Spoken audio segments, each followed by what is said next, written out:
What is going on, everybody? It's your boy PTK Bland back in the building with another episode of the Shop Podcast. How is everybody doing this week? So, just to start off, if you're watching live, make sure you hit the like button, subscribe to the channel if you have not already done so. We appreciate you guys. You guys are amazing every week. You show up, show out to the show. We appreciate everything you guys do for us. Come hang out in the chat, say hello to everybody. We like to have a lot of fun. Don't forget. The questions also are for you guys, so keep things engaging. Let us know what's going on in the chat. Let us know how you feel, how your day was going. But let's go ahead and just continue on. We got a special guest this week. We got a lot to talk about as well. So let's go ahead and dive right the fuck in. So let me actually do this intro properly.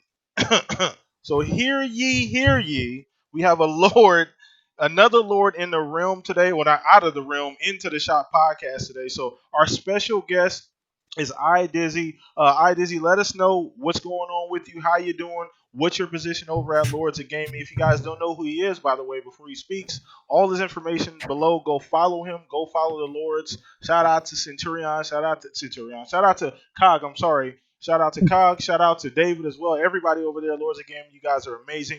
But let everybody know what's going on with you, iDizzy, and where they can find you at, brother. Hey, thanks for having me on. Hopefully everything's okay. There we go. Now I see my volume's going. Thanks for having me on. I'm actually over at Lords of Gaming. I originally am one of the guys who helped found with COG the Lords of Gaming website.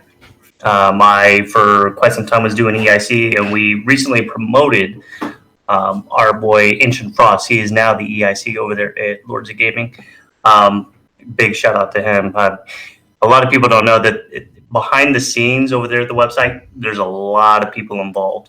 I know every Sunday everybody gets excited to go see the the Iron Lords podcast, with Cog and David and Addict and Sav, and see the interaction, especially what crazy things Addict and King are going to say every Sunday. They definitely say the craziest stuff, but definitely a fun time over there. But as far as the website, there's a lot of people that are involved with it that never get any recognition. So for me, my big thing is I like to, shout them out, of course, starting with the EIC. We also have our website guru, Hyde, who helps us actually operate the website itself. And of course, we got all of our writers like Hector, always dropping bomb reviews. I don't know if anybody saw his most recent one, the Final Fantasy VII Remake. He put a nice little, I think it was a 9.8 he gave it. Nice. And he's very fair across the board. I know a lot of people, they look at the Iron Wars and they're like, it's an Xbox podcast, but they do everything, and so website also, we try to cover everything. Actually, most recently, and it is kind of ironic because I know that COG all the time gets stuff, and COG and Sav for being Switch guys, but I've been harping on the EIC and all the writers. I'm like, guys, we need more Switch content. We need more Switch content. It's like, let's get some more of that up there. So, I kind of just do everything over there on the website, literally. Appreciate you, man. Once again, all his information's in the description below. Go check him out. Mainly the Twitter information, because I'm sure you can find links to everything else, the website, everything they got going on. Once again, Dizzy, appreciate you spending a little bit of time with us this Saturday, taking some time out of your day to hang out with us at the Shop Podcast, man. Appreciate you once again. Let's go ahead and move on to our panel members here. We're going to start with you, Stag. How you been doing this week, brother? I know things are warming up down here for me, but how's everything going with you? And let everybody know where they can find you at, man. Everything's going pretty good. I mean, other than my lovely insomnia problem, but whatever. Just grinding the gamer score this month. I've just been smashing it. I got about 41,000 right now this month. Been doing a lot of gardening and farming on the property here, and streaming 4 days a week doing the indie titles. You can find me on Twitch with Staggerilla, and you can also find my weekly schedules on bg4ghub.com. Yes, and here every Saturdays, of course. So that's about it. I don't really have much else. Let's get it. So you guys are very familiar with Stag. So let's go ahead and move on to Centurion. What's been going on with you, brother? How you doing this week? I'm doing great, man. Just been playing some games in between, hiding in the corner in the fetal position, staring at Stag's freaking outrageous gamer score. Dude, there's a guy on my list that has 111,000 this month. No, thank you. Okay, man. No, Jeez. thank Jeez, you. like the minute that, like, That's all right, ridiculous. everybody, stay at home. Xbox on hasn't left since. My PS4 is getting jealous. Okay. I've been Nice. thinking about breaking mine out, man, and checking out Final Fantasy VII, the remake. I really have. I mean, it always. The only problem is for me, it's like my friends, everybody are on my Xbox, so I just feel this like lack of something when I play on my PlayStation 4, and it's just so hard for me to game on my PlayStation 4. I do not know why. I don't hate it. I love the games on there. There's been some great stuff, but I just live on my Xbox. Got to get that friends list up, brother. Got to get the friends list up. But we'll work on that. You have a P4? We'll work. No, I don't. But See, I'm that's just I saying. need more. I need to find more people with That's what I'm P4s. saying. That's what I'm saying. But either way, let's I go play ahead. GT Sport. I was going to say, let's go ahead and throw this over to Mr. Fuzzy Belvedere, the smoothest voice on the internet, man. How you been this week, brother? Not too bad, guys. Just making time go by, playing games while at home. Just kind of relaxing for the most part. It's as good as things can be with the current situations and stuff. But other than that, been looking forward to a lot of this upcoming news and talking about some game stuff today. So let's get right into those topics. Let's dive right in. So without further ado, man, let's dive right into the topic. So we're gonna start with the poll of the week. Most people, if you're not new here, you understand what the poll of the week is. But if you are new, I put up a poll every single Monday on Twitter. So please follow me on Twitter. Follow everybody, by the way. All that's in the description below. Put up a poll. We talk about it on the show every Saturday. So the poll of the week this week. Let me go ahead and get that pulled up. I do apologize. So shout out to you, Stag, because you gave me the idea to pin this thing at the top Only of my took you Twitter. like 3 months to actually do Exactly. it, but I appreciate the help. he did it. He did it. It helps So, me out. The So. poll of the week was actually a good one. So shout out to the 273 people who actually voted this week. We'll have another one up Monday morning, I promise. So you guys can look forward to that. But the poll this week was you're given 1 hour to play any upcoming game, but after that hour, you can never play that game again. So what game would you choose and why? So I have 4 options. Halo Infinite, The Last of Us 2, Cyberpunk 2077, and Ghost of Tsushima. One thing I didn't realize is that people were not going to read the entire tweet Jesus. because Halo Infinite won in like a landslide. I'm like, wait a minute, you guys don't want to play Halo Infinite ever again? But anyway, I don't know what that was all about. It just made me realize that I don't think people really read the entire tweet. But either way, Halo Infinite won with 47%. The Last of Us 2, well, actually, Cyberpunk was second. Cyberpunk 2077 was second with 19. Ghost of Tsushima 18%. Last of Us 2 with 16. So you got to read the entire question next time because if that wasn't, I mean, if you didn't read it, then that's horrible. Because I'm sure a lot of you are going to definitely want to play Halo again. But either way, we'll start with our guest of the week, Mr. Dizzy here. And what option did you choose, and why would you choose that option out of the 4 that we had? From the 4 that I'm looking at down there, I'd probably say Ghost of Tsushima. Okay. As far as the others, and that's actually when you were talking about it. Actually, before you even started speaking about it, I was like, "That's pretty interesting that nobody wants to play more than an hour of Halo Infinite." Yeah, they didn't request right? Pretty much. Doesn't even make So sense. I was like, why do these games have to be the ones nominated? But if I were to choose based off of the 4 options down there, I'd probably say Ghost of Tsushima. The Last of Us is one of the few games on PlayStation that actually intrigued me as a franchise. And Cyberpunk 2077, I keep telling myself I'm probably not going to play it, but I know that I will. At some point, I'm gonna see it on a sale. I'm gonna be like, "Hey, this is a really good sale. I'm gonna get it." So that's what happened with me in Witcher 3. So out of all of them, as good as Ghost of Tsushima looks, I could probably play an hour of it and be good. I agree. Because that actually was my choice initially when I was putting together the poll. And I think a lot of it is because it is a single player game, but doesn't really offer anything as far as replayability once you beat it. So I think I could get through an hour, get a good idea of what the game is, and be okay. Now I may have some regrets later on, like, man, I really wish I could play more and finish out, whatever the story was. But I think out of the 4 options, I agree with you, Dizzy. There, that it's be the easiest one to be like, okay, I don't need to play that anymore. Which is Yeah, crazy because absolutely. it's gonna be a fucking amazing game. Excuse my language, but Yeah, it's and gonna be it's amazing. always hindsight is 2020. Yeah. So we say that now, and we come to Yeah. find out that one of those actually really, ate the dirt. Yeah, So good point. Good point. So that was great way to start off the show. Great way to start off the show. So I'm gonna throw this over to Stag. What option did you choose and why, brother? Well, I'm gonna to kind of lead into this a little bit and Okay. say Halo Infinite. I mean, I love Halo. I've played every single Halo a shit ton, except for Same Halo Wars 2. I haven't played a lot of. Oh, okay. I think that kind of falls into a different category. I mean, it's a Halo game, but it's still different. Not traditional. I don't.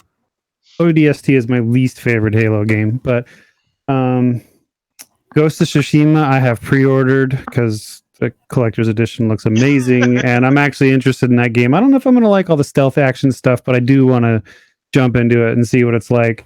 Cyberpunk, I feel like it's going to take you an hour just to set up your character. Oh, dude. So I'm going to need to play it. I'm going to need to play that longer. But I voted TLO2 because I haven't even played the first one yet. So I own it digitally. I bought it on sale. It's on my PS4. I haven't touched it yet because like 20 other exclusives that I have that I need to get to. But I feel like I don't know that premise and. Did you think about this? Are you sure? I did. Really? I'm trying to give you my answer. Because the premise and the storyline doesn't really appeal to me, and I feel like it. We all know how I feel about PlayStation games. Like I enjoy them. I think they're fun to a degree, but it's still a lot of watching and not a lot of playing. And I feel like this game probably fits that mold as well. So I could probably play an hour of it and watch a cutscene and be like, "Sweet, I watched an episode of Cheers or whatever, Walking Dead or I mean, just like I feel like." A lot of these games you spend a lot more time actually just walking and watching than actually playing. So the other games I feel like are going to have more action. Okay. More to do. I could be wrong, but just for me, TLO2 I could play for an hour and never touch it again. If I never play it, I'd probably be okay as well. So would them having because once again the first one had multiplayer. Would them having I don't give a fuck. multiplayer? Oh, okay. Well, that you just answered my question. I don't play multiplayer. Like that's the thing. True. Like okay. I maybe 3 times a year get dragged into playing multiplayer with people, and I fucking hate it the whole time.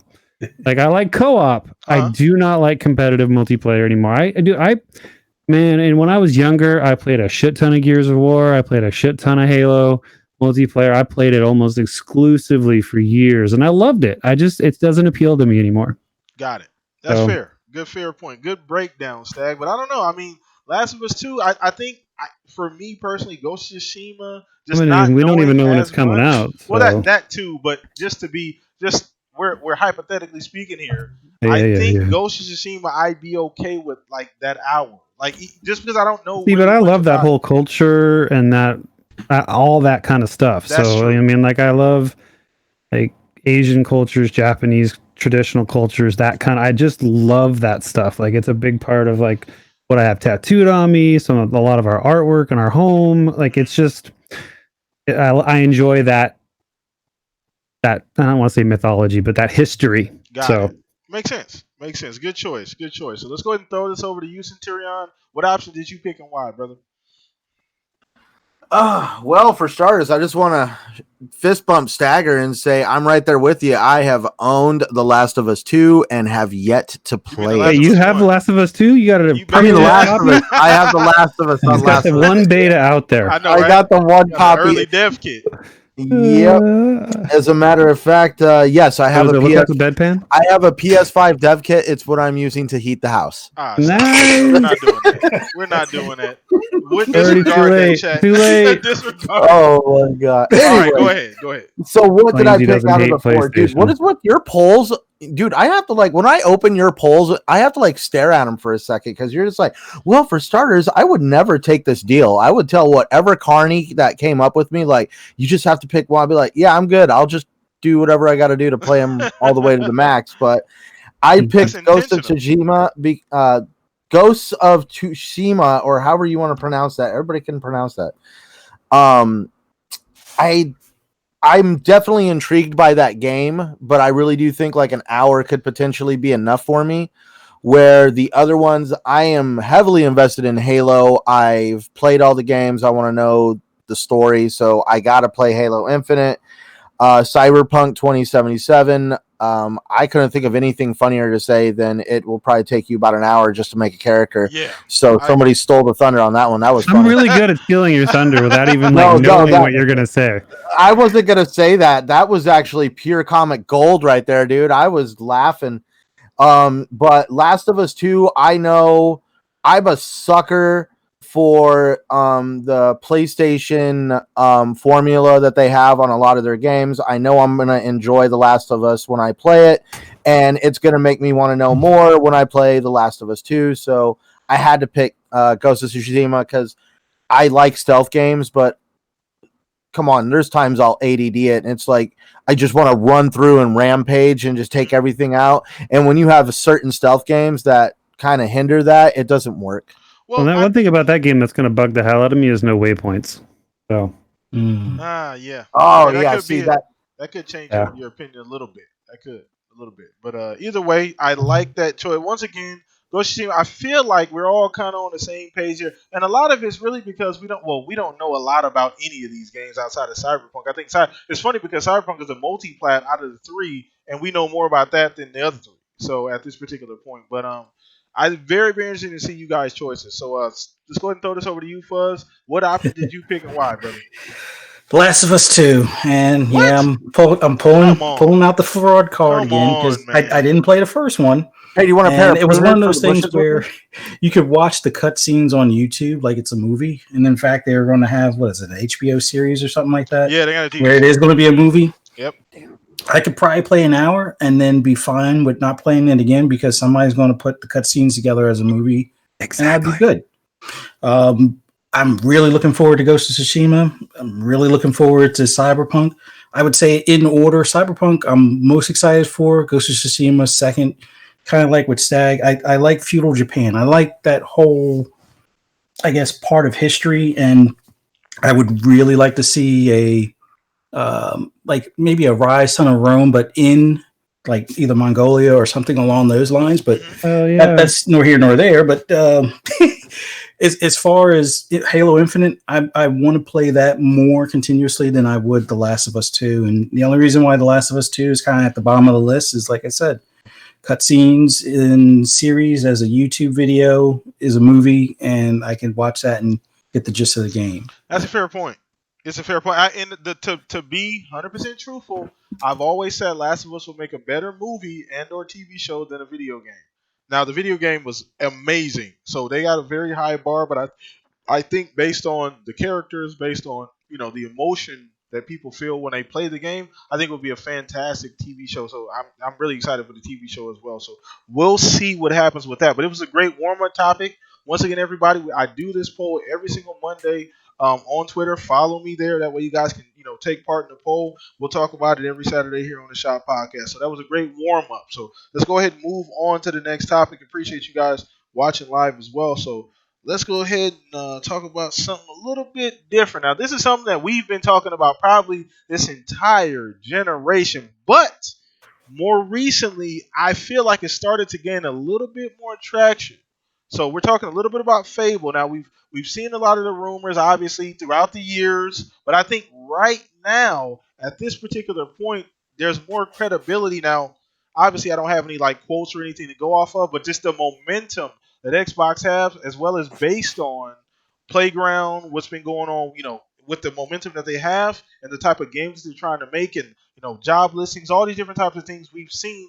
We know they're making some type of RPG. There's been a lot of hints. I know Xbox put out a post the other day, had a chicken in it. A lot of people were talking about Fable. So just the momentum seems to be picking up. We do this just about every year, but this year it feels like we may actually get something. So I want to talk to you guys about the idea that is Fable any closer? Are we any closer to actually getting Fable realistically, or where you guys at on that? So we're gonna start with you, Dizzy.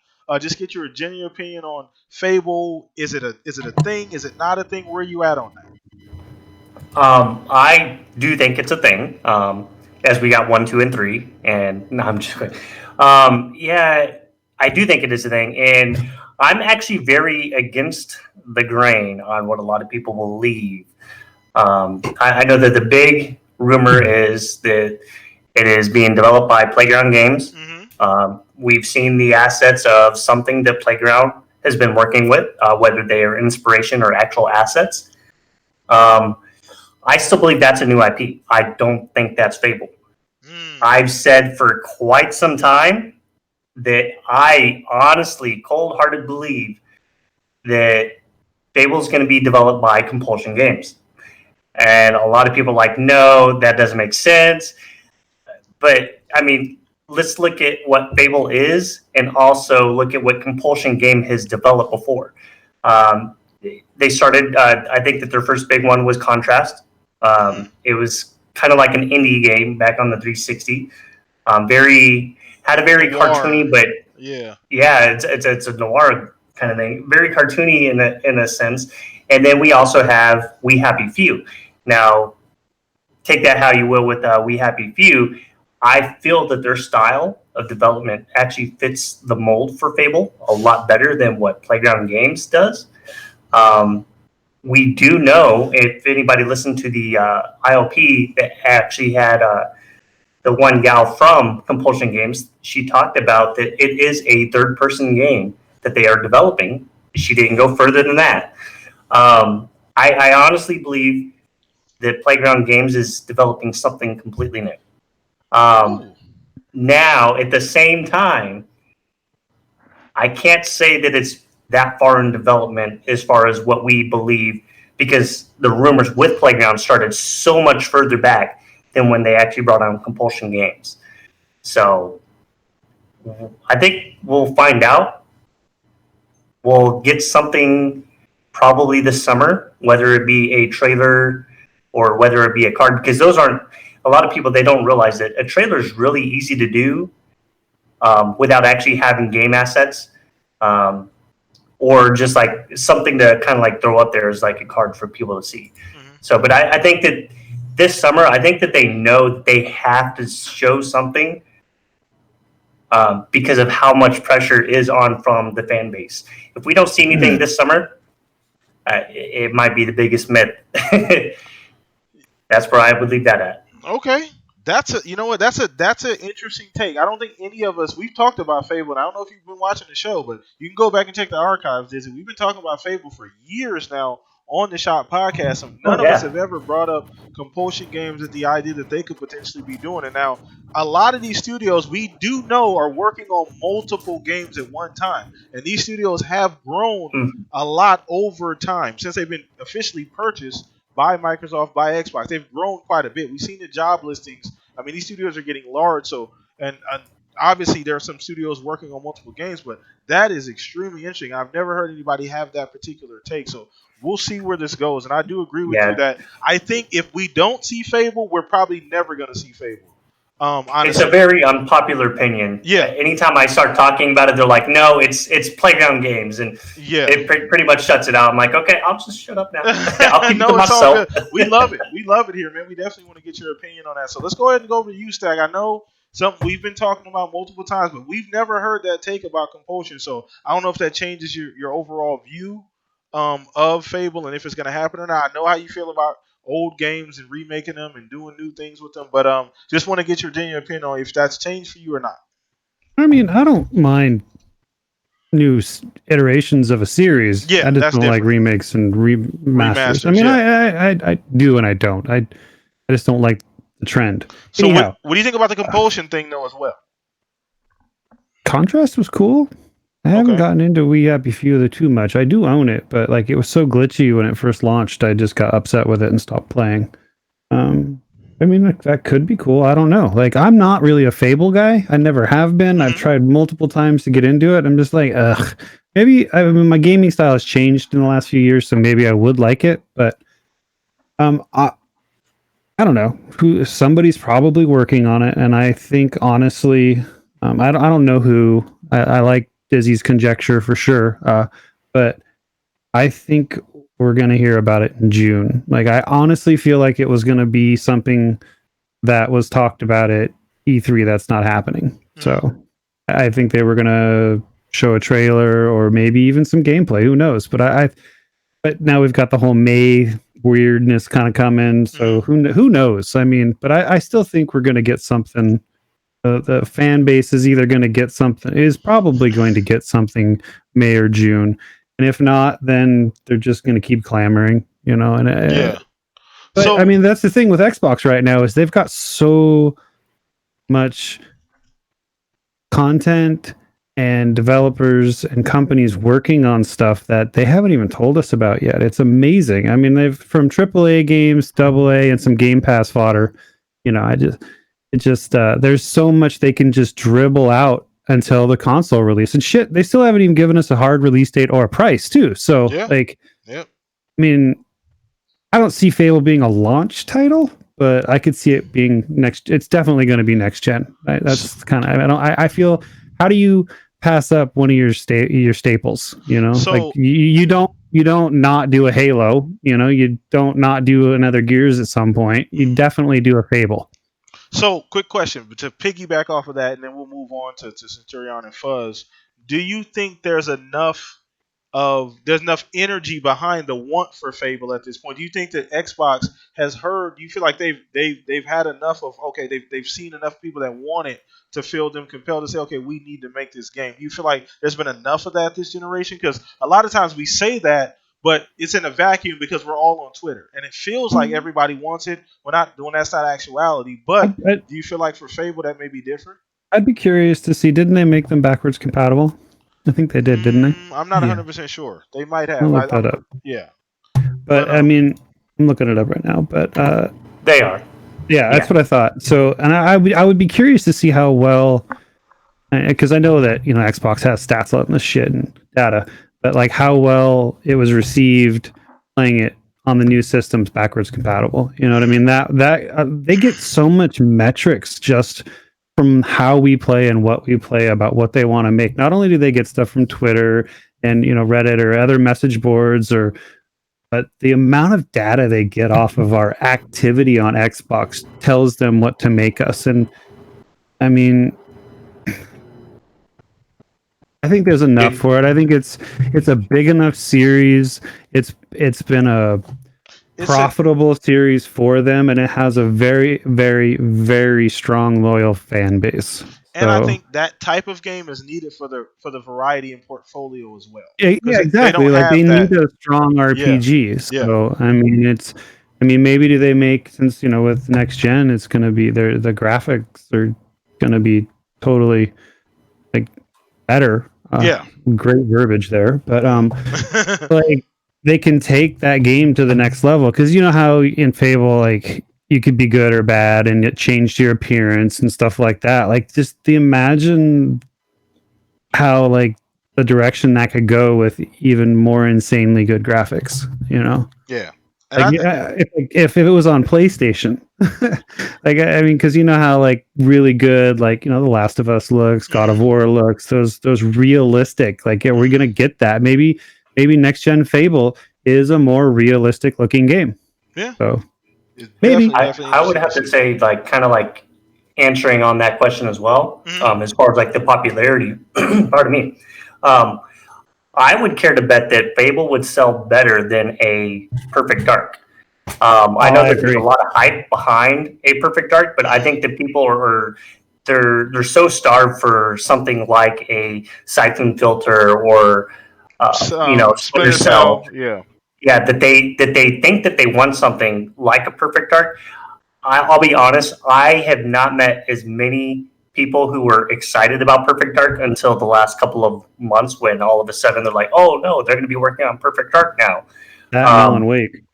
Yeah, I would say Fable, if it were head to head, I think Fable would be the better seller. Agreed. Okay. I tend to agree with that as well. I think yeah, I would believe that as well. So okay. All right, Centurion, let's throw this over to you. Get your opinion, man. We got some new information, kind of a new perspective about this whole Fable situation. So where you at on this, Centurion? Where am I at on this? Well, for starters, don't pull on my heartstrings. I really do hope this game is a thing. There's a lot of signs that point that it is a thing. I will thank Izzy for, at least giving me more food for thought to think about, because, it's always been hard to wrap your mind around that. Is Playground Games going to be completely going out of their wheelhouse and trying something completely new? And I'm not talking about like a new IP. I'm talking these guys are known for making Forza, and all of a sudden they're wanting to do a third-person action RPG. Mm-hmm. That would turn some heads. Now, the business person inside of me, if I was somebody that worked at Microsoft, I would want to capture the excitement and the demand for Fable for sure. I would want there to be a game, but regardless of what company would be making that game, I would want it to make sure it would be the right choice, to make sure that the company is going to not only kind of honor what made Fable, but also at the same time kind of bring it into this new generation, because we have literally gone an entire console generation without, in my opinion, one of Xbox's staple franchises. It's a good point. Yeah, so I'm really excited. Heck, even if whatever Platinum Games is working on is not Fable, I'm excited for anything that comes out of that company, because they have a pedigree behind them. Working on anything Xbox related. I mean, maybe they are, but I wouldn't hand them Fable. They couldn't even do Scalebound. I mean, there's a lot of variables there. Now, let me not see. I'm really honestly surprised with them owning Rare. That Rare never wanted to hop on Fable, because I know like Compulsion Games has the talent, but I feel like Rare has the background of doing stuff like that. And if I'm correct, isn't Rare a British company anyway? They are, yes, they are. But you got to understand, Rare has a lot on their plate right now. They're doing a lot. They got Sea of Thieves. It's been a banger. I mean, I think Sea of Thieves has been one of the bigger game generation, like out of nowhere, that people didn't expect to be as big as it was, on top of Everwild, on top of whatever else they're doing. Could you imagine Fable done on the graphic scale, or in a world designed like Sea of Thieves? It'd be great. I agree with you though. Rare fits Fable, and that, like I said, that's one of the studios where I would think, if I was in charge, I may be thinking about handing them Fable, seeing what they could do. But I agree with you there. I would if I was Phil. I'd be a horrible Phil Spencer, because it'd be like, oh, I let the developers do whatever they want. But then it's like me in the room with the developer. That sounds great and all, but what do you think of Fable? I'm just putting that out there. What do you think of Fable? That's a good damn point. Like, yeah, great idea. That dude a birthday cake for his birthday with the word Fable on the top of the cake. I mean, I would just send subtle hints. All types of hints. So, okay, cool. Let's go ahead and throw this over to Fuzz. Let's get your opinion. Now, Fuzz, we've all talked about this. We've never heard the perspective of Compulsion. That's a very interesting idea. Oh, yeah. Because, honestly, I think they're probably the least talked about developer out of the ones, them and inXile, that Xbox has purchased. Although inXile, I think, we're talking about a little bit more. But either way, has that changed or adjusted your opinion on Fable? Because we've been talking about this for a few years now. So. Oh yeah, it's definitely adjusted it a bit, because it was kind of weird. There's a lot of like Xbox polls or Microsoft polls and things like that, and I always wondered, what is this contracts game? I'd never heard of it prior, and now that Disney has kind of shed some light on where that comes from, it's starting to make sense, because they always drop little hints and polls or surveys and things like that. But all things aside, I've kind of always believed that it was going to be kind of like a joint venture between some of the studios. I didn't think Playground Game was solely working on it, although yes, they did the chicken suit in Forza Horizon 4. But I think they're going to probably do the visual landscape. And I had always thought that somebody like Obsidian would actually do the actual story and the mechanics. So having one studio doing like the groundwork as far as the world, the other one doing pretty much the mechanics of it. And now with some of the mentioning that Disney was making as far as like with Compulsion, I could see it being a multi-studio work, especially considering it is technically like a tentpole for Microsoft in general. So it wouldn't be out of the norm if you're going to have multiple studios work on stuff. I mean, look at how EA does it all the time with a lot of their games. They'll have different segments of their studios either work on like the multiplayer aspect or the mechanics of it and things along those lines. So I would say what Playground Games is working on, from some of the inside stuff that we got to see, it doesn't look like anything Fable. Now, hindsight, it kind of looks more like the way Hellblade 2, like the reveal trailer for some of those screenshots or works in progress type stills and things that we saw. But in the grand scheme of things, I think we're going to get a Fable. I don't think it's going to be Playground solely by themselves. And, thanks for the insight, Dizzy. I would say it would probably be Compulsion, Playground, and Obsidian all working together on it. Maybe even a couple more Xbox studios making contributions in one way, shape, or form. But I think we're getting it. We'll find out for sure at least by June. But I think we'll get at least some hint of something maybe in the May. Not reveal, but the Xbox Series X and possibly S unveiling. Maybe we'll get to see something that looks Fable-like. But got it. Okay, that's a great take. A collaborative effort between all the studios, because we know these studios do work together. Like Coalition helped out Playground with Forza.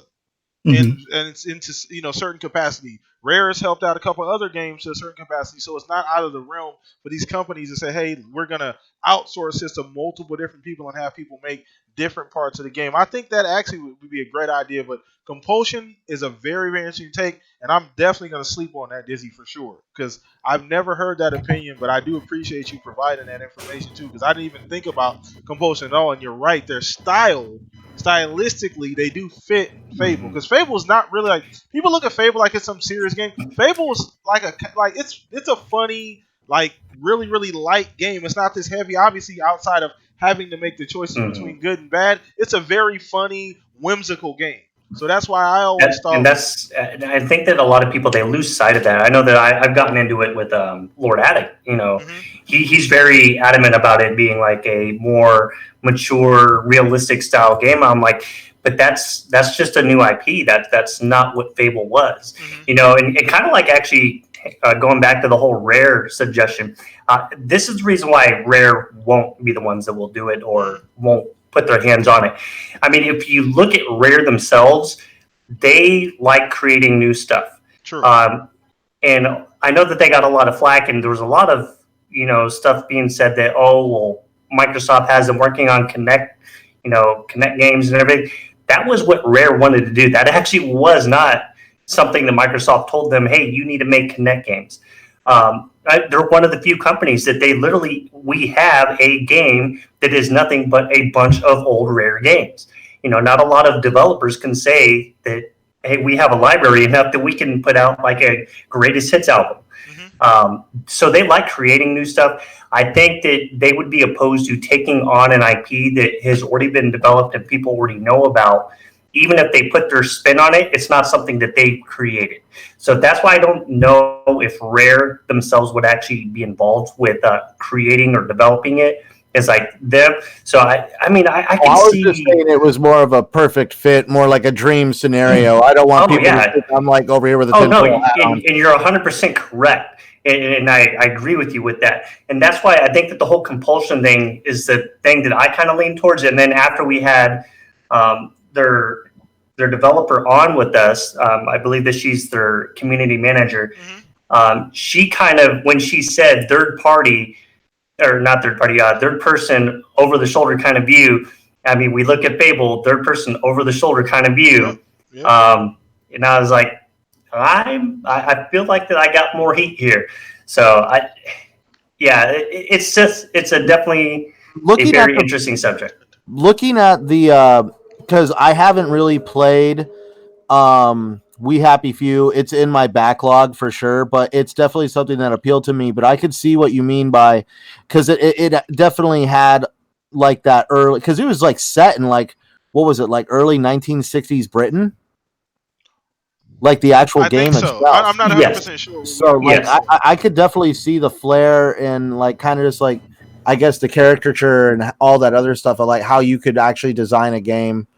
I could actually see how that'd be completely possible with Compulsion. I actually could not argue with you on that. It's a very, very, I've never heard anybody say Compulsion, so it's an interesting take. But this is the awesome thing about this, is that we're able to have this conversation. This is why Microsoft and Xbox went out and purchased these studios. They have different type of studios that can do multiple different type of games. So the fact that we're able to have this argument, there's literally 5 to 6 different studios that can possibly make this game. That's a Oh, big absolutely. deal for Xbox.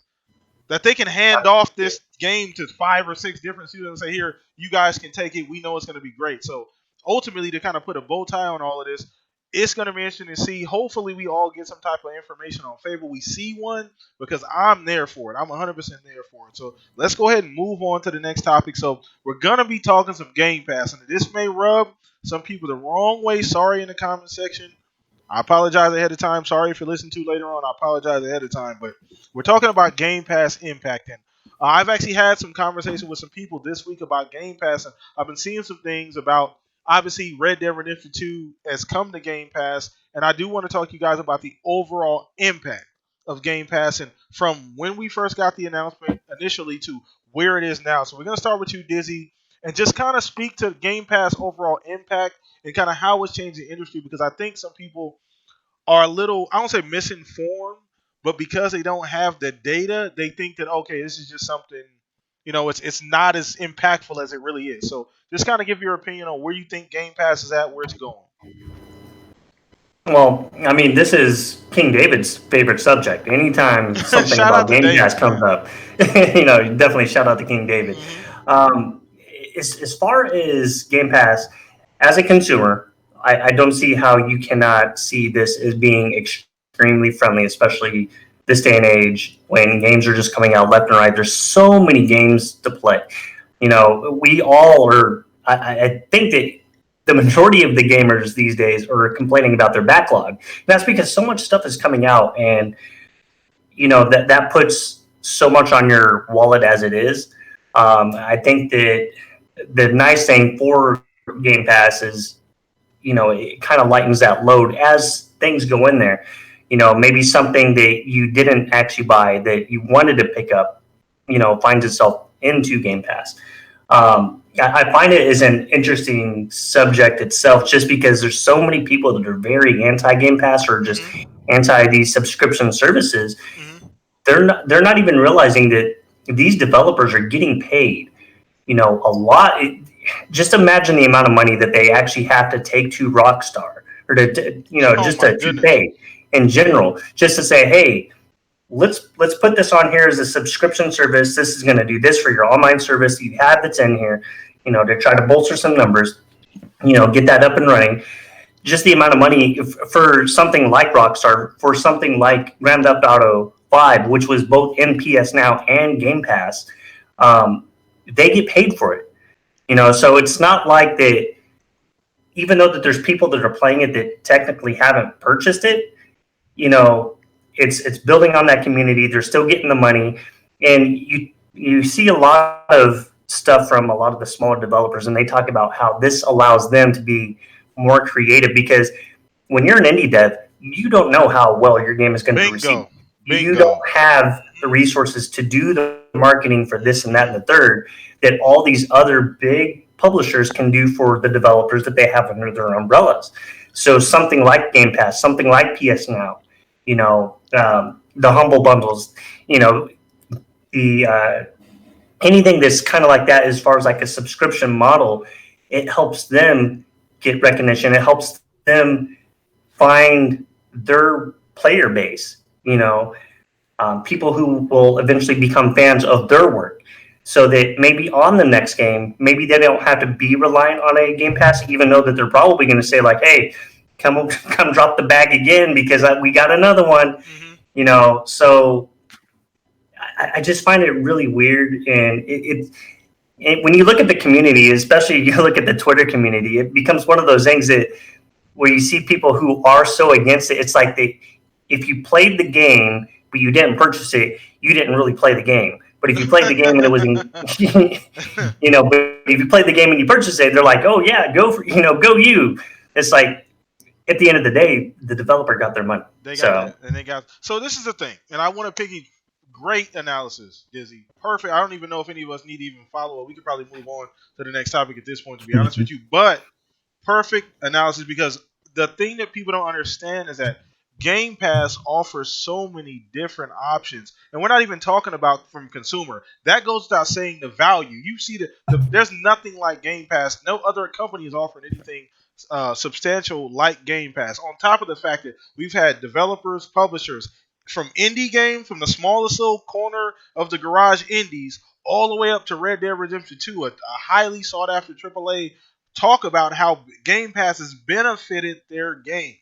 Now, I don't need hard data and or numbers to tell me that Game Pass has been a success. When Game Pass started, what did they originally announce, Dizzy? What did we get off the bat? 100 games. Remember? Was it 100 games? Was it about 100 games? It was 100 games, yeah. 100 We're games at off the over, bat. 300, 350 now? Something crazy?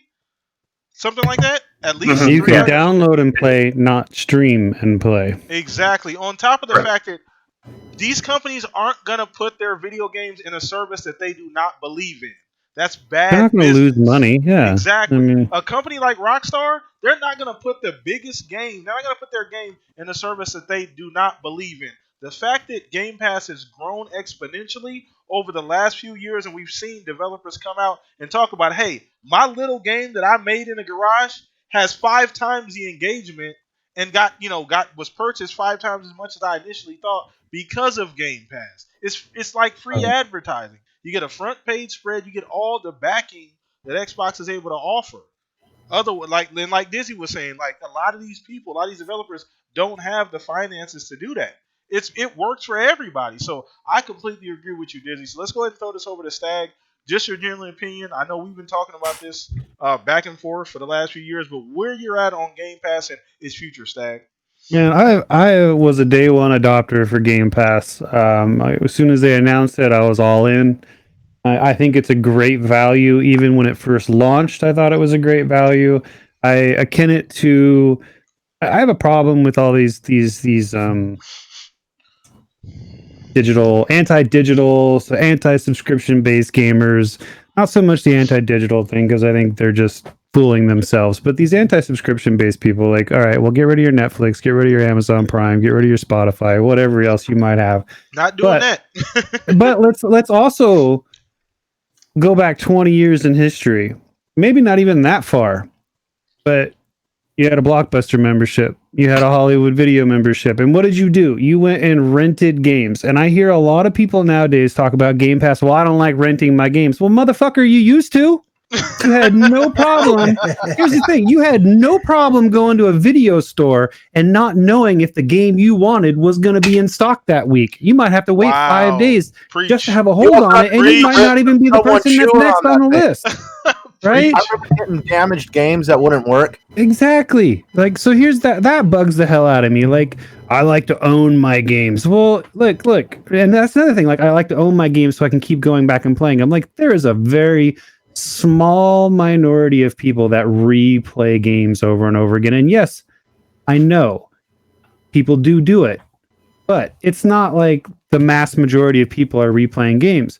And I think that Game Pass, for people who are paying for it, it's a great value. You can earn it free by doing Microsoft rewards online and on your Xbox app, which is great. Which, I mean, everyone's like, oh, well, they're not making any money off that. You don't think they're not making money off of that? Come on now. Advertisers are paying for those Microsoft rewards points for giving us the free stuff. They're getting paid.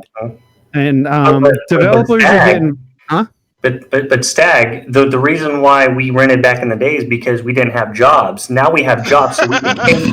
I mean, I don't know, like 26 million people don't have jobs right now, so they need some motherfucking Game Pass. But I think that I lost my point. Let me see if I can find it again. You threw me off. That's good. It's usually me throwing everybody off. Damn it. It's a great value. What I really like the most that I've seen it do for gamers, and this happens a lot because I primarily stream indie titles. Actually, excuse me, that's all I stream. Once in a while, I'll throw up a AAA on, like, if I go over to Mixer just for fun. But one thing that's done for my viewers and people who I interact with is, like, I hear time and time again, just based on what I stream, and this is what I hear about, it correlates to my Game Pass statement here. What I see you play, I would have never played it until I watched you play it and got interested in it and saw how much you liked it and saw how much fun it was. Game Pass has given people that are, I don't want to say COD players because they don't ever leave COD. I mean, the diehard COD players are never going to stop playing Call of Duty multiplayer. They're just not. But people that do get Game Pass or PS Now are more inclined to try new games that they never would have because, hey, you're paying X amount of dollars a month. And there's all this shit in there that now I can experience without like owning it outright and being stuck with it, and putting money out for it. So just to piggyback off of what you said, there was a tweet that came out today about Gears 4, I believe, that they put out that 40% of the people that played Gears 4s in Game Pass had never played a Gears of War game.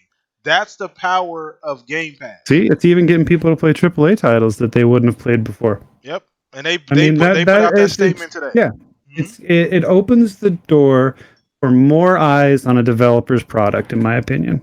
So, I mean, like just back to the indies point that was made, it's really hard for an indie game. That's one of the. I mean, I fell in love with indies about 3 years ago. I used to be a hardcore AAA player. That was all I'd play. I had that mindset that we know those people that they have it. It's like there's nothing but AAA gaming. Give me more bangers, right? And then I learned, holy shit, these AA games. And then I really learned that indies is like the backbone of the industry. And there's great games in there. And I also realized that, an 8-bit game still is awesome. The 16-bit game is still awesome. If it's fun, it has good gameplay, and you enjoy yourself. I think a lot of people forget that the game doesn't have to be emotionally gripping and make you cry to be amazing. Like, it could just be fun. And I think Game Pass throws a lot of, there's a lot of really good games in Game Pass, but then there's also a lot of just like, hey, this is fun. Just go have fun. Gaming is supposed to be fun. And now I enjoyed Detroit Becoming Human, but that's not a quote unquote fun game. Like, that shit almost made me cry at the end. I ain't even fucking lying. But I like to have fun. Even when I'm gamer score hunting in Game Pass games, I freaking played a new one today, and I played it for 6 hours straight. I had fun playing it though, But it just gives people more chance to have fun. I think it's gonna be one of the ways Xbox not necessarily wins next generation, but definitely makes up a lot of ground on this whole console war. We sold more console argument. And I think what will help with that is if at some point Xbox actually releases data on how many subscriptions they have and how much money they're making off of Game Pass. Well, you know what? It's funny that you say that because I was reading an article earlier. I want to say it was on Windows Central. I could be mistaken, but one of the developers from Microsoft's umbrella was speaking about how Game Pass, what it's allowed them to do is not focus on numbers. That was Gears. That was Coalition. That was the same article. Yes. Okay. So Coalition. So it allows them to, it allowed them to be able to make Gears Tactics. They know they're going to get paid up front, so they can just make what they want. Exactly. So you look at everything that this allows for a developer to do to be creative, and like you said, indies really are the backbone of the industry. We look at it's so funny because a lot of people, they mock, in one of my favorite games, they mock Ark, but look at how many games are trying to duplicate exactly what Ark has done. Yeah. That game is so insanely popular. It's crazy. It is, yep. And that came from an indie studio. So you see a lot of this going on, and it's just insane that people still want to doubt the power of Game Pass. Yep, and that's one thing that I'm so glad we're having this conversation, and we're clearing the air on just kind of where we're at on Game Pass and where the direction Game Pass is going. Because I mean, unless you're Stevie Wonder or Ray Charles, rest in peace, you should be able to clearly see that Game Pass has been successful. You don't need hard data. Hard data is great, but I don't need an Excel spreadsheet. It's not a fanboy thing either. No, because absolutely not. They will tell you that they don't even do PS Now, and I'm like, why not? I'm playing Spider-Man on my PC. Why not? Yeah. So it's just insane. Yeah. So let's go ahead and throw this over to you, Centurion. Make sure we get to you on Fuzz as well. Just get your genuine opinion, Centurion, of Game Pass, where it's at, where it's going. My honest opinion, I don't see how it's sustainable. You know, everybody's just paying $1 for this stuff, and I can't do it. I can't do it. I'm sorry. I don't even Too pay much, $1. man. What are you Too talking much. about? I earn that shit for free. Well, if you put $1 down on how much, so technically I'm paying like 10 cents a month. I don't know. Anyways, I think it's an amazing service. I've actually been touting it since, I was touting it a year after it came out. I will say I was one of those guys that held on to my physical copies. I even bought Sea of Thieves day one physically. I've got it. I'll send you guys a shot of it if you ask for it in the DMs. Anyways, but no, I did buy that game day one. Same with State of Decay 2. But Game Pass actually grew on me, and I kind of just was like, you know what, this is a great service. And since the first time I bought into it, I haven't turned it off. To kind of put it into perspective, when it comes to Game Pass, you know, like with Red Dead Redemption, we'll use a AAA for example. There's a lot of people that hold the opinion that Rockstar Games makes some very adult-oriented games. So there's a lot of people out there that wouldn't want to put out money to play a Rockstar game. So there's going to be some people right now that are going to click on Red Dead Redemption 2 and see a side of Rockstar Gaming outside of Grand Theft Auto. And that, in my opinion, I'm a bigger fan of Red Dead Redemption than I am the Grand Theft Auto series. And that's why I had to laugh at Stagger about games that make you cry. I was like, dude, you made it to the end of Red Dead Redemption 2. That ending right there is a real major tear jerker. Seems too boring for my taste. Well, did you make it to the end? I haven't played it. I don't want to play it. I couldn't even get into the first one. Oh, sure. Okay. Well, anyways, Not my thing, bro. now to put it out there for everybody that's just like, you know, like how can you, you know, all the doubters. Right now, we're in the middle of a worldwide pandemic, and in the markets that it's available, there is people right now that are at home trying to look for new things to do, and they're like, I bought this Xbox, you know, let's turn it on and see what there is. They haven't been building up their libraries. There's people right now that went out and bought an Xbox because they had nothing to do at home, and they're bringing home this thing, and they're finding out they have instant access to a massive library. So there's people right now that are discovering gaming all over again, and they have access to all these great game titles. Mm-hmm. And not to mention the value that's behind it. Like, what blew my mind is my wife has a friend the other day, and they were talking about Sea of Thieves, and her friend was, oh, well, I don't own Sea of Thieves. And I'm like, it's in Game Pass. And I almost hit the floor when she said back, what is Game Pass? Now, this is a single mother of two, and having Game Pass would actually benefit her because her kids always want games. And, you know, it completely blew her mind when she found out that you could pay like $10, $15 a month and have access to a library of games. Yeah. Boom. Yeah, but that's the thing. It touches on so many different areas. Like, it's such a good value at its core that, like, people I think tend to forget about everything else. Like on the developer side, on the publisher side, that it literally benefits everybody. Like there's no, it doesn't miss anybody. So I'm just very, very, very, very like it kind of like I take a step back when I see somebody that's like, you know, like, well, what you know, is Game Pass really a good value? I need to see numbers, hard data, whatever. I'm like, what do you need to see?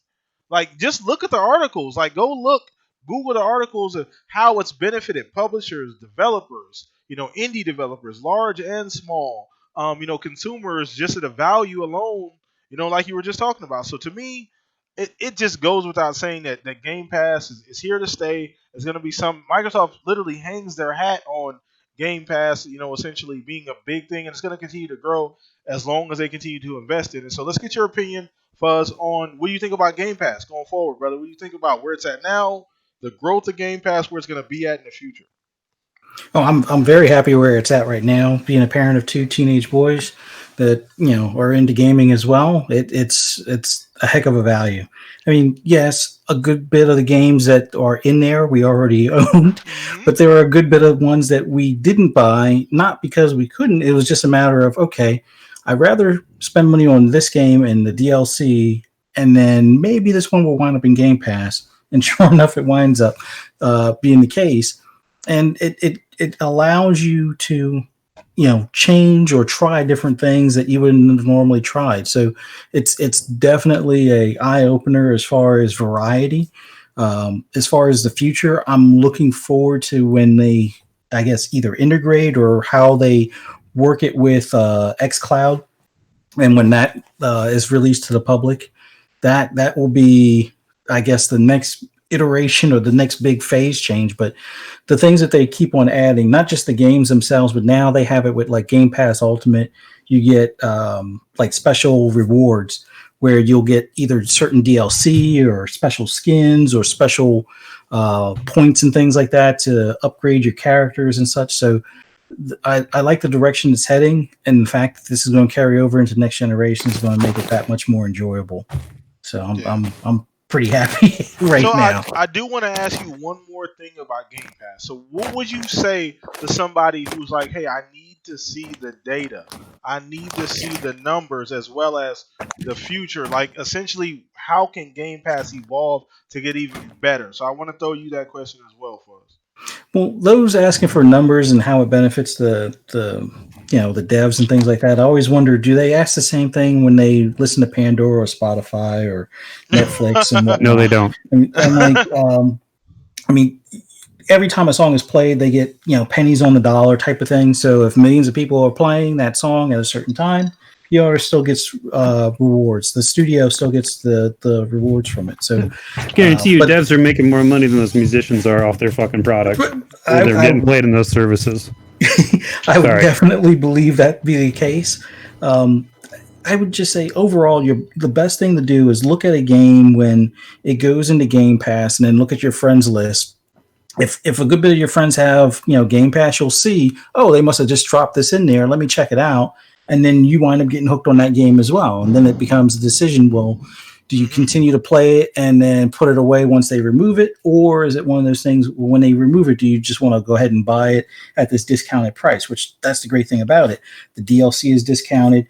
The game is discounted after it's getting ready to leave Game Pass, or a month after it's in Game Pass, it's even at a discount. So the numbers are going to be how different games, their online status, gets bolstered. Like, perfect example, the first Division, before Division 2 was even really announced or anything like that. Division 1, I love the game. It was dying. It was dying a very slow death. Yeah. And then they put it in Game Pass, and it's like, oh wow, there's 30 friends that I know gave up on it, after the first couple of months, and now hop back in to see all the updates from 1.4 all the way up to 1.8. And they're like, oh, wow, this is a whole new game. Yeah, it's a whole new game. And now you're exposed to it again. And, that online community flourished for, that period of time, of course, until the next one came out. But it definitely, if you're into multiplayer games, you can see how it bolsters the online community. You'll find it's less waiting time for online matches and things like that. So even if you don't have the raw numbers that Microsoft definitely has, or the devs definitely have, you should be able to see that there's a lot more people playing, or a lot more engagement or involvement, just from a small aspect of, oh yeah, there's more people in the open world space, where there usually was only 2 people, now there's 20 people. It's like, it's probably the service. I just wanted to second that and say, Game Pass totally changed Elder Scrolls Online, like the population. Mm-hmm. Like it went from like the towns were, populated to like now there's nights there's like people friggin' everywhere. Yeah, and that's the power of Game Pass. And I don't understand, like I said before, I understand how people can't see that. Now, once again, we all have our own different opinions, which is completely fine. But if you need to see hard data on Game Pass, like, you're looking like you've been completely oblivious to everything else that they've been doing. People that want that data just want that data so they can fuel their arguments. Exactly. And so here's kind of dickholes on Twitter about it. Go ahead, Dizzy. My bad. I'm sorry. Here's something. No, y'all are good. It kind of relates to it, and it's ironic that I actually read this last night. Whenever people are talking about like data and the sustainability of something as far as a subscription service, I don't know if anybody noticed, but it was released yesterday by Forbes that hip hop has its second sole billionaire. This is none other Kanye than West. everybody's favorite Kanye Kanye West. West. Yeah. That guy's Which crazy. how he jumped Jay-Z's beyond me. But I digress. That's not what this is about. One of Got the that things Jesus that money. one of the things that they had talked about of the things that helped him obtain to get to this level is originally he had his music just on the title service, and if you follow music a lot, which kind of actually reflects a lot with how gaming is and numbers and popularity and this and that. You see that there's a lot of times where musicians they start getting upset with a certain service and they're like, I'm not happy with my contract and what I'm getting back. And a lot of it's based off of plays and how much of that come back and the advertisers that go along with it, or if it's a subscription that somebody's paying into and how much do they get back whenever it's paid. Kind of how Game Pass works. The thing is, for somebody like Kanye, you think that something like it's such a small part, but he decided, hey, I'm just going to put my music on all of them. Mm-hmm. And this became one of the biggest attributes. It's not the biggest, but one of the key attributes of how he was able to sustain himself to get to where he is now worth $1.3 billion, according to Forbes. Yeah. So this reflects exactly how a service like Game Pass, how PS Now does work, and it can be a sustainable thing. I get the whole dollar argument. It's not going to be $1 forever. Right now, let's be honest, they don't need the money right now because a lot of that's coming in from the advertisements that's getting pushed and the back, annual, like the monthly fee will go up at some point. I mean, Netflix went up. It all goes up. It will. I don't know. I don't know, and here's why. I think it's a good value, though. Would they have it bundled, though? The Game Pass Ultimate? I think once they put xCloud in it, you can see a price raise.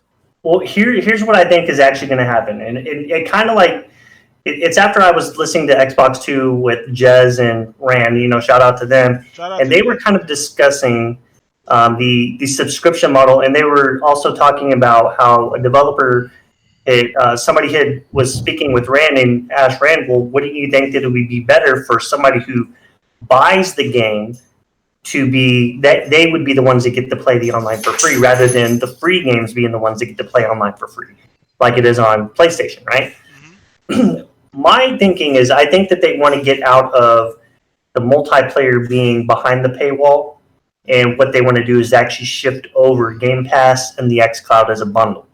And I don't think that a lot of people would be against that. Mm-hmm. It's still an option. And then now you have your online, because I think that with the ad revenue that they're getting just from being on Xbox, when you log in, you're seeing ads all the time. Yeah. That's sustainable for them. And I think that they want to kind of try to shift over where the multiplayer aspect is. And that's why I don't know. I think that there is going to be a shift in Phil Spencer kind of alluded to, hey, they've been looking at the pricing and the structuring.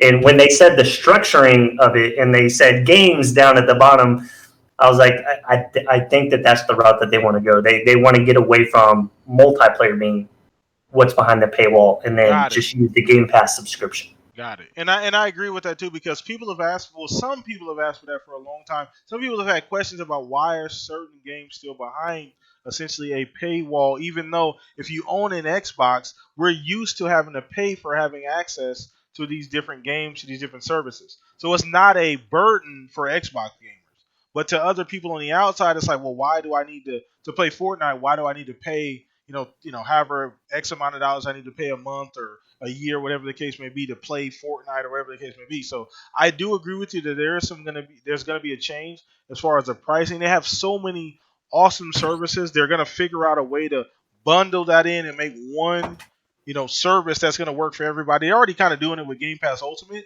which gives you a little bit of everything: Xbox Live, Game Pass, everything else that comes along with that. So I do agree with that as well. But it's a very, very interesting argument that I definitely think that will continue to be shaped, as well as we'll definitely be talking about it going into this generation as well. So that was a great topic. So let's go ahead and wrap up the show with the last topic here. And it's very, very important that we get to this one too, because it's something that I wanted to get to. Or something that I wanted to get to. So recently, there have been some rumors about a Xbox event as well as PlayStation showing something in May. Now, the dates are here and there; they're all over the place. I don't really pay attention to the dates because who knows when these things are going to happen, or even if they're going to happen. But they have definitely picked up momentum and/or steam the last couple weeks about something happening in May with Xbox as well as Sony.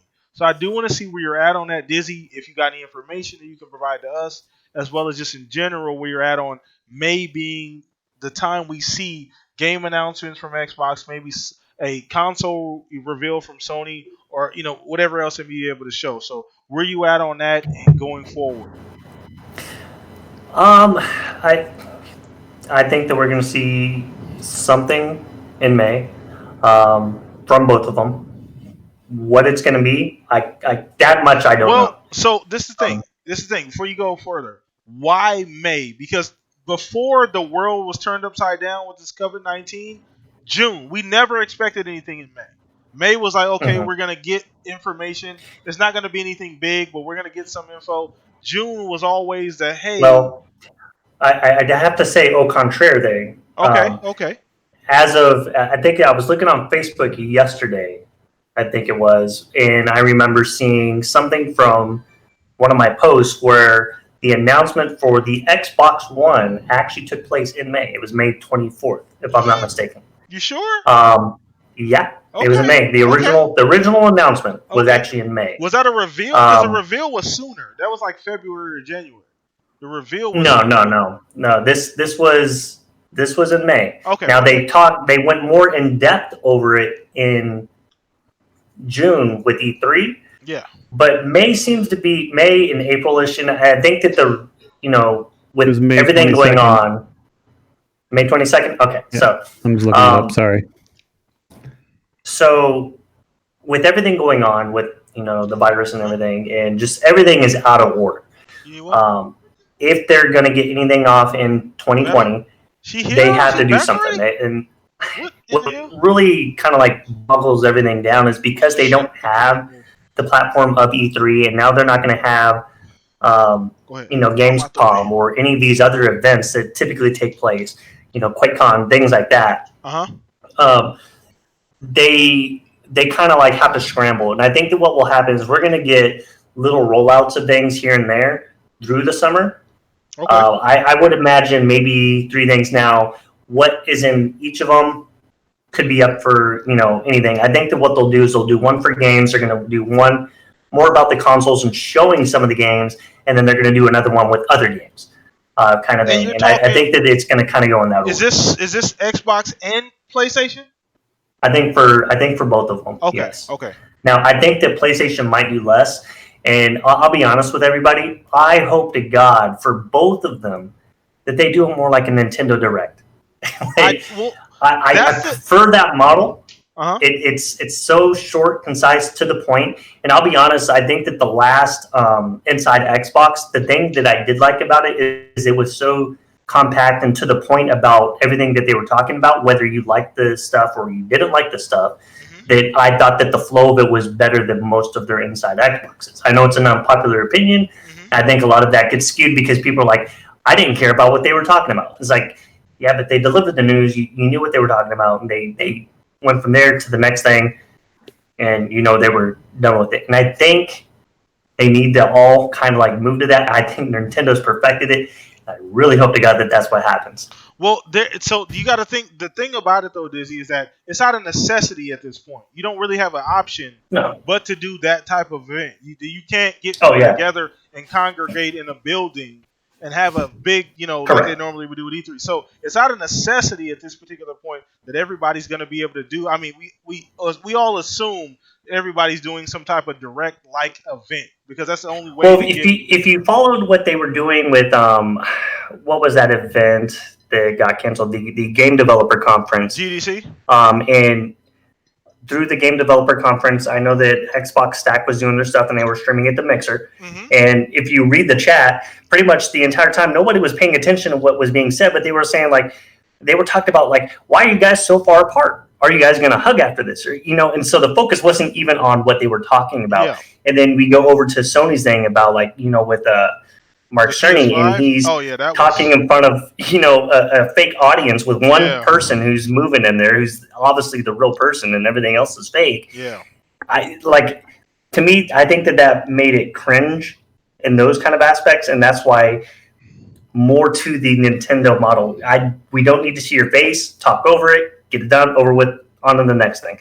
Now, if you're showing something, if you're like a developer, you're somebody who's worked on the Xbox and you're like going over it, fantastic. You know, do that short little bit, but let's keep the flow going. That they all need to nail that. I think that's going to be a big thing for everybody. Okay, I like that opinion. I like that breakdown. So let's go ahead and get to you, Stag. What's your opinion as far as these events that obviously we've been hearing about? Now we don't know, since we're not in the board meetings, if there's any of this is even actually going to happen. But where are you at on that? You think in May is we're going to get more information? We're going to get some type of events? Where you at on that, Stag? I mean, until you put it in the topics, I hadn't heard anything, so I had to be like, "What?" and go look stuff up.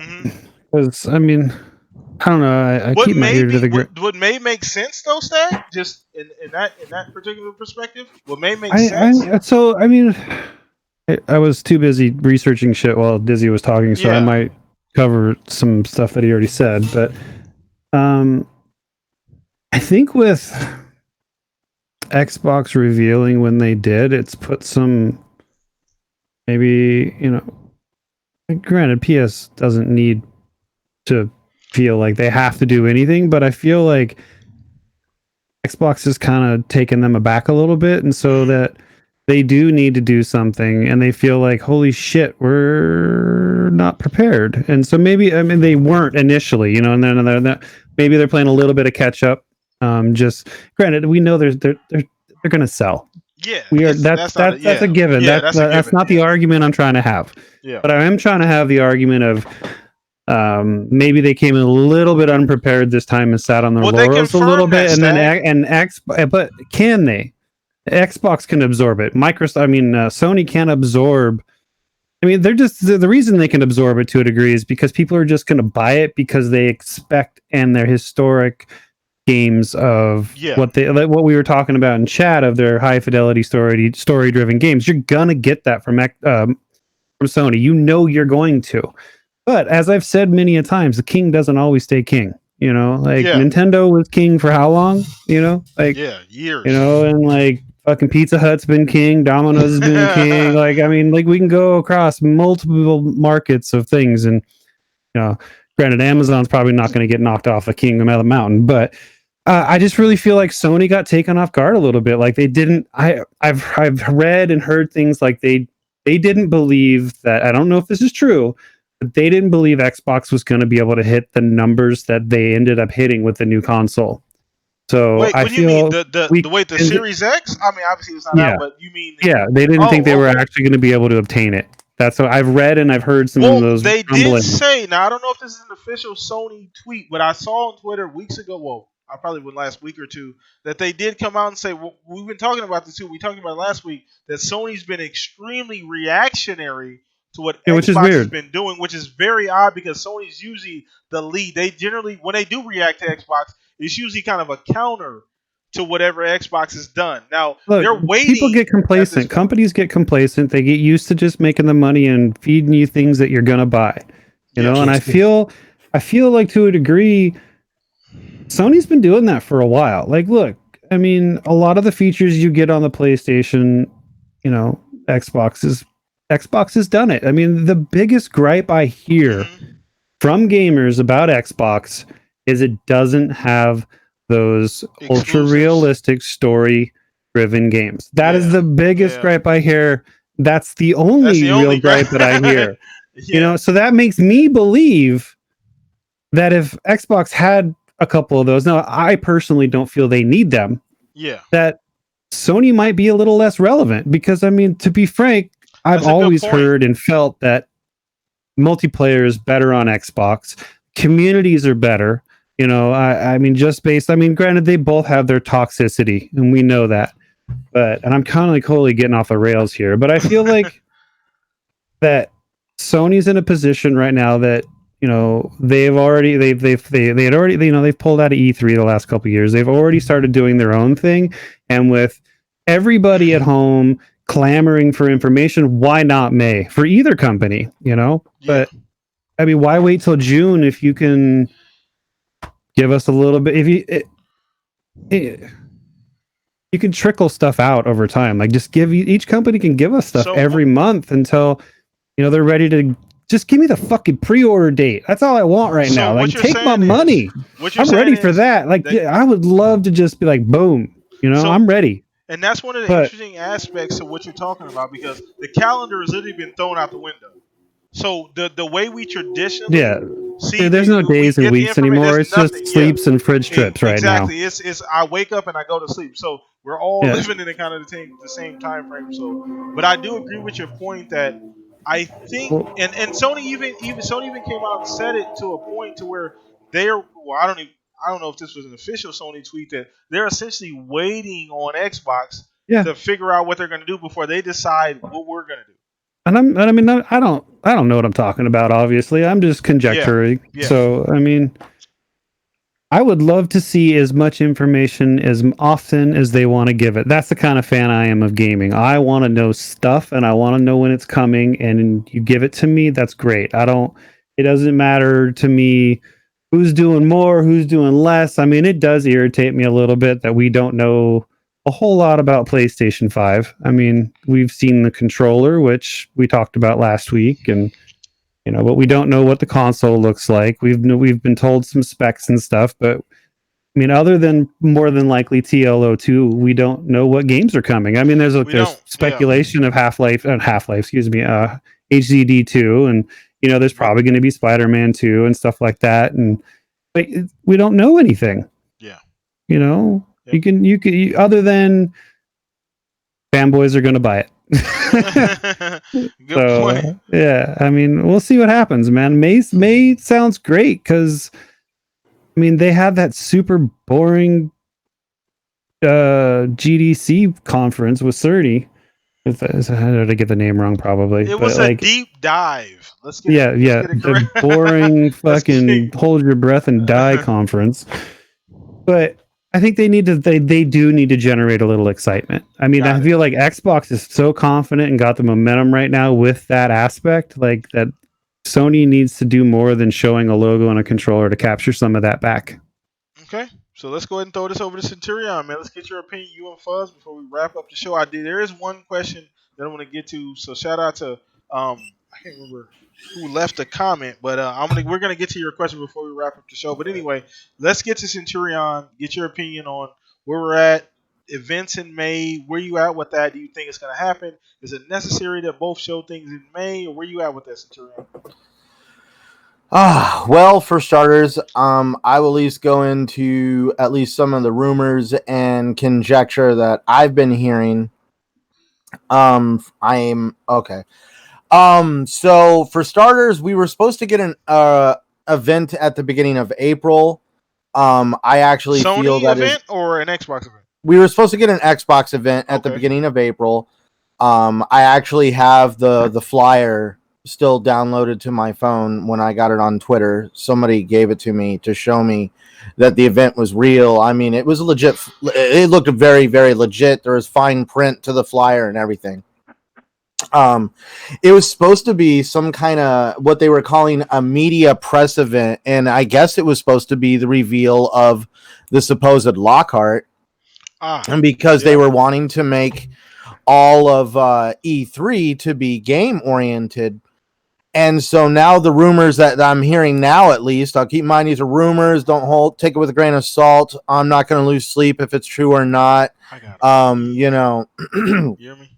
Now, they're saying that there's supposed to be at least one event in May that is supposed to be supposedly a reveal for the Lockhart or something like that because they want to get it out of the way. And then there's supposed to be another event either in June or they're saying now July. It could be either June or July. That's going to be all games oriented. Babe, look, Yeah, babe, buddy. listen. Huh? We're having a good conversation. I said, yeah, buddy. This is It's, I guess, what they're wanting to do, at least from what I'm hearing, is Microsoft does have a Lockhart and they want to reveal it, but they don't want there to be this show where it's blended, where you have hardware and software being revealed at the same time. They want to reveal the Lockhart, and I'm hoping if it turns out to be true in May, we'll get a little bit of reveal of the Lockhart and what's to come, and a little bit of a tidbit or teaser of what could be revealed in the show that they're wanting to use that's going to be replacing E3. It doesn't sound like a bad plan at all to me. It sounds really great. It also gives you a chance to create some hype around E3 if you do it that way. So I'm looking forward to whatever's coming. I know for a fact we're getting something from Microsoft. PlayStation, on the other hand, that is definitely the rogue in this whole thing. They have been very quiet, at least to me. Yeah, I almost want to say they have been historically quiet. They have been very quiet compared to what they used to do. Yeah, historically is a great word. This is not the Sony that we saw in 2013. So I'm very I said I would give Sony July at the latest before I'm going to start really kind of being like throwing on some tinfoil hats and kind of being like, all right, what's really going on? Because I just know from at least how they did the Xbox One X, or at least how Microsoft did it, is they revealed the official reveal of the Xbox One X at E3 2017. They had Gamescom in Germany in August, and it was up for pre-order at the very end of Gamescom. And so August, September, October, November 7th, the console was released to the public. So like literally you had like 3-4 months to get all your pre-orders lined up. Mm-hmm. So I'm kind of like wondering, like, I look at what's going on in the world today. I don't care how good you think you are. The distribution network of the world is so messed up right now that it's just like you need to reveal something soon and get some pre-orders going in to really figure out where you're going to be. Otherwise, you're going to have just a total cluster F on your hands, if you know what I mean. Yeah. Okay. So no, I agree. I 100% agree with that opinion. Let's get to Fuzz here. I know we're way over the time that we generally run the show, but this has been such a engaging conversation, man. We can't help it. But either way, let's go ahead and wrap this thing up with Fuzz, smooth operator. Let's get your opinion over here, man. Where you at as far as these things are? Once again, this is all conjecture. This is all just we don't know if these events are going down in May. But where you at with May? Well, take it with a grain of salt. I'm hearing a lot of rumors of, both parties having an event in May. And to my understanding, Xbox also having a secondary one in June to kind of be like the placeholder for E3. The May one, from the rumors I hear, it's going to be mainly surrounding around the Xbox Series X, possibly even the Xbox Series S. We'll see. It's already more rumors. Well, not necessarily rumors, but I guess trusted information from like Windows Central, I think, and a few others that there's the Xbox Series S or the Lockhart's already in take home preview with the Microsoft employees. So they usually do that shortly before something is announced. So I guess we can kind of expect at least some more information about that, if that is to be a production item. It would be nice to see more than just a controller from the PlayStation. They haven't given much group, but I don't know. At this point, they'll give you the reveal of the power supply. Stop. Stop. It better be internal. No, I'm just kidding. Maybe they're going to reveal the Anthem remake. Stop. Anthem 2.0. Ding, there it is. There we go. Check mark the quota. Let me mark off my list. All right, go ahead, Fuzz. No, but in all seriousness, I would expect that we're going to see or hear something here fairly soon in May from both sides. I would like it to be pricing and possibly pre-orders, so I can, have this money to set aside so I can get this thing on order and at least already have it taken care of, and hopefully the world kind of goes back to normal by the time I can pick it up. But yeah, in the meantime, I would expect something from both sides. Like it just seems like Microsoft has got their pedal to their foot to the floor as far as right now when it comes to anything marketing or just their confidence and energy in general. With PlayStation, they don't necessarily have to show the same enthusiasm, but they definitely need to kind of at least show the box. I mean, I keep on thinking of what was that movie where it's like, what's in the box? It's like, 7. I just want to see the console. You don't want to see what's in the box. But yeah, for the most part, I think May is a good time for us to see something from both sides. And maybe even PlayStation will do like their own impromptu PS3 E3 along with Xbox. But I still think they're playing the chess game as far as who's going to announce price first and whatnot. So fingers crossed it comes soon. Yeah. Okay. All right. That was a damn good way to wrap up the show. But man, I do agree. Just to kind of put a bow tie on the conversation we were having about just essentially what's going on and these events coming in May. We're going to wrap this up with this. Essentially, what we're saying is that, guys, just stay tuned because we don't know if these events are happening. Once again, the calendar is out the window at this point. We don't know. Like, there's no timetable on when they can put out these information because at this point, they can put out information at any particular point because it's going to be most likely digital. They're going to be doing some type of direct presentation for us. So it can come out at any point in time. That calendar that we're usually, traditionally on, that, okay, we're going to get all this information in June, you can throw that shit out the window because that doesn't mean anything at this particular point. They're going to put out the information when they feel like it's needed. And I think that's another reason why Sony's not really pressing to put out information because there's no calendar at this point. They can literally put it out when they want to, any company at this point. So I think. Can I holler at you with Yeah, something? Go ahead. I just want to also add on what you're saying is we also got to go into this knowing that there's not going to be a huge amount of production value on anything that's put out by any company purely because of the limitations of how many people you can have in a room at one time. I understand these events are going to be in May, June, and July, but I'm pretty sure we're going to still have social distancing practices in place in situations like that. Like we're seeing Hollywood movies and television shows that are having issues filming because of what's going on. And Microsoft and Sony and everybody else are going to have the same issues of the fact that you're not going to be able to have a full-blown camera crew production full-blown camera production crew there to make this thing look great. They're going to have like 3 or 4 people, and the rest, if you want any kind, like I'm just saying, there's going to be very limited production value to whatever they do. Yeah, no, I agree. I 100% agree with that. This is a very, very, the world is upside down at this point, so we don't really know specifically what's going on. I'm putting it out there because everybody goes into what's the show? It always eludes me. That always comes on the monthly edition of Xbox. Inside Xbox? Inside is it Inside Xbox? I thought it was called something else. I wanted. Okay, so I guess it is Inside Xbox. Oh, I don't know. Well, at any rate, everybody always expects them to be like some kind of like E3 platform where they're gonna like be revealing stuff. That's definitely not the case.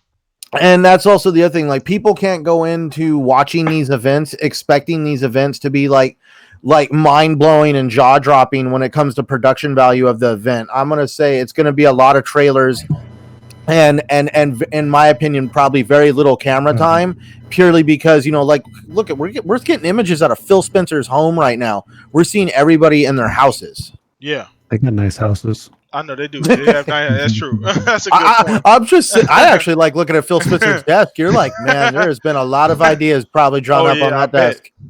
I bet. So, no, once again, guys, I was going to get to your question, Victor, because we ran quite a bit over. This is way over when we usually run. Fuzzy and I did hit it a little bit in the chat. Yeah, but either way, we do have these discussions in chat as well. We're going to wrap things up. Normally, I get to the question, but we're going to go ahead and wrap things up here. But either way, it's been a phenomenal show. We've got to a lot of great topics. All of us have gotten to express our difference in opinions on everything that's going on in gaming. Let's go ahead and get around to the panel so that way everybody can know where to find everybody. That way everybody has some type of resources to get a hold. If you want to watch videos, whatever the case may be, follow them. We're gonna start with you, Dizzy. And before we start, before you say anything, Dizzy, I do want to say thank you, and I greatly, greatly appreciate you spending some time with us. A couple hours was here on the Shop Podcast. We ran a little long today. That's very unusual for this show, but the fact that we're having such a great conversation, man, well, I appreciate you. Shout out to ILP, everything, Lord, Cog, David, Addict, everybody doing everything over there. You guys are freaking phenomenal. Thank you for spending a little time with us here on Saturday. But let everybody know where they can find you at, what's going on with ILP. I'll try to do this the best that COG does it. Of course, every Sunday you can catch ILP 1 p.m. Eastern Standard Time. You can see the Lords going at it, especially the banter that you get between King and Addict, and whenever they decide to go after Sav for being a fan of the Switch and COG. So, as far as me, iDizzy81 across the board: Twitter, Facebook, Xbox, PlayStation, Nintendo. I do got my Nintendo social security code somewhere on one of those profiles. So if you're on the Nintendo Switch, and of course, I'll be over at Lords of Gaming, helping all the guys make sure all the content's flowing and make sure everything is smooth sailing on that ship. But I do appreciate you very much for having me on.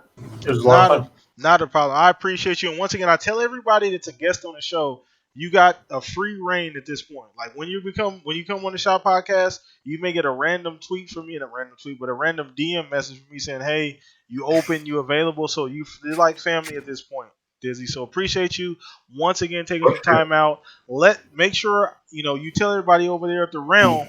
We appreciate them. Make sure you let Cog know for sure. We appreciate you guys over there. You guys are once again, everybody watching. If you're not subscribe to anybody, if you're not following gaming in general, please do me a favor. If you're a fan of the show, go follow the Iron Lords, everything that they're doing, from the website to the podcast to the YouTubes to Twitter, whatever it may be. They're one of the most consistent, non-biased set of gamers I've seen, as far as on Twitter as well as just in general. They give great information. They do a lot of great things over there. So I don't follow a lot of podcasts and or people, but Iron Lords is one of the few that I do follow. So once again, thank you for spending a little time with us today, Dizzy. Appreciate you so much, man. Thank you so much for taking your time out with us today, man. You've been freaking awesome. This been one of the best episodes we've done to date. But thank you so far, brother.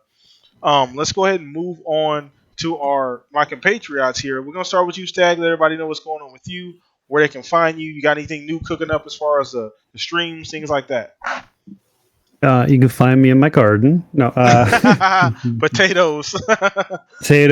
Lots of stuff. Dude. I just ordered like $100 worth of seeds today. So, nice. Yeah, I found some really cool rare stuff. But anyways, you can find me, here on Saturdays, of course, Monday, Tuesday, Wednesday, and Fridays on. Do I stream? Oh yeah, Twitch, Staggerilla on Twitch, Xbox Live, Instagram.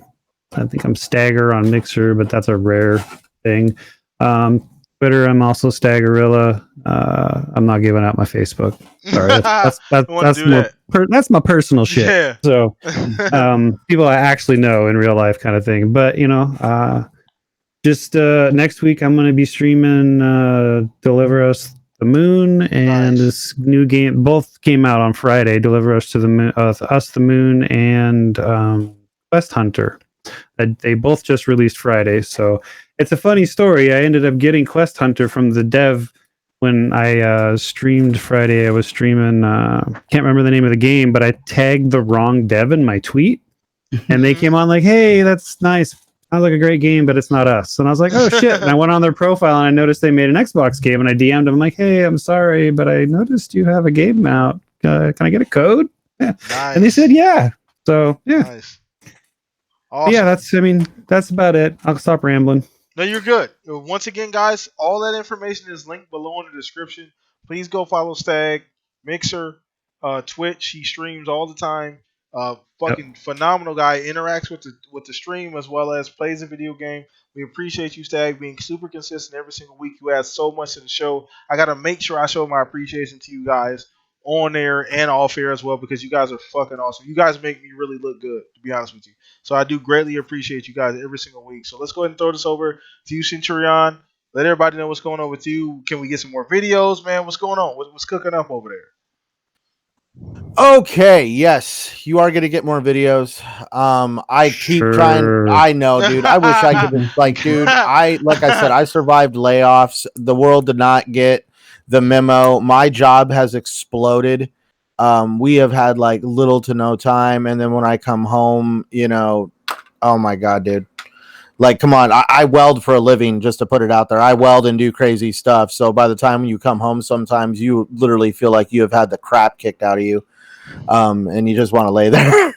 But no, I'm definitely getting back into it. I miss making content. I really want to get back into it. We need it, man. We need it. I know, right? But if there anybody that does want to follow me, especially as I start getting back out there, you can find me at Centurion1307 on YouTube, Twitter, and Xbox Live. You can also find me kicking it on the TXR podcast on Sundays. And I also get to kick it here with you amazing gentlemen every Saturday on the Shop podcast. It has been an absolute blast. I thank everybody for listening. And also to Victor Alistine, that is an amazing question. Like, I really do like that question. That is definitely up for a one debate. of the best questions we've had in a while, in my opinion. So. Yeah, I definitely agree. save that one for next week, rather than like I would say make that a topic. I'm gonna make it a that's topic. Gonna be something to just for you, Victor. I'm gonna make that a topic for next week's show because that was such a goddamn great question. So I'm gonna make sure I put that in my notes, and we're gonna talk about it next week. So stay tuned, Victor. Let your friends know we're gonna be talking about that next week, bro. So how about making that I'm not trying to like take over, but you're can good. we make that? What about making that the poll of the week? That's a great. So we can you can make it like a yes, no, or a maybe. Yeah, we could do that as well, Victor. So we'll figure out. I'll figure out what we're gonna do. Whether it be a poll of the week, if it's a poll of the week, it's gonna be a topic anyway. So we'll get to it either way, Victor. But that was a great damn question. So let's go ahead and throw this over for we forget Fuzzy Belvedere, Mr. Barry Ross. So this is the thing I have to explain this. Happy little trees. Fuzzy is actually Barry Ross. I don't know if you get the amalgamation there. Barry White and Bob Ross. That's Fuzzy's a mix between the two. So that's what. But what is he painting? He's not painting. It's the voice. Art. It's not the painting. It's the voice. But either way, just happy trees. Happy trees. Happy little video game. Making love. Yeah, I was gonna say. I feel like there would be some other stuff in the painting that would be a little. No. It'd just be a Forza Use your imagination. His paintings would be all of Forza cars. That's it. That'd be nothing else in the painting. Are you sure that looks like a duck? It got auto-corrected. Let everybody know what's going on with you. What you got going on, brother, and where they can find you at, Fuzz. Well, you can find me on Twitter at Fuzzy_Belvedere. PSN, also Fuzzy_Belvedere. Xbox Live, Fuzzy Space Belvedere. And Instagram, Fuzzy Belvedere, all together, one word. Usually posting pics of cars or videos of pics. Racing and stuff along those lines. And man, awesome show. Glad to be here with you guys. Man. Awesome. And last but not least, your boy PTK Blam across the board. Hit me up on Twitter. PTK Blam, Xbox Live, PTK Blam as well. So I appreciate you guys every single week. I know I say this all the time, but I really, really do appreciate you guys coming out, showing out every week. Next week's going to be a new guest. I appreciate you, Dizzy, once again for coming on the show this week. You've been amazing. This has actually probably been the longest show I'd say we've ever done. With at least a panel we've done. So that says a lot about you, Dizzy, and the fact that this has been such an engaging kind of in my experience. I mean, if you've seen ILP, how long those go, and each week it keeps getting longer and longer. This is the thing. I'm an hour and out. Everybody that watches the show knows we're 60 minutes and out. Generally. Not lately. 9 times out of 10. Not lately. We've been going a little bit over, maybe 80 minutes, but we're generally about an hour and out. So this is just going to show you the kind of conversation that you brought to the table, a lot of information you brought to the table as well. So thank you so much for adding so much to the show, Dizzy. But once again, guys, we're going to wrap this thing up. I appreciate you guys for watching. Hit the like button. Subscribe if you have not. Turn on your post notifications. That way you're aware when we actually start the podcast every single week. I'm actually going to be returning and doing weekly videos So you guys can expect some more regular videos throughout the week from me as well. But once again, we'll see you guys next week. Same time, same damn place. Appreciate you guys.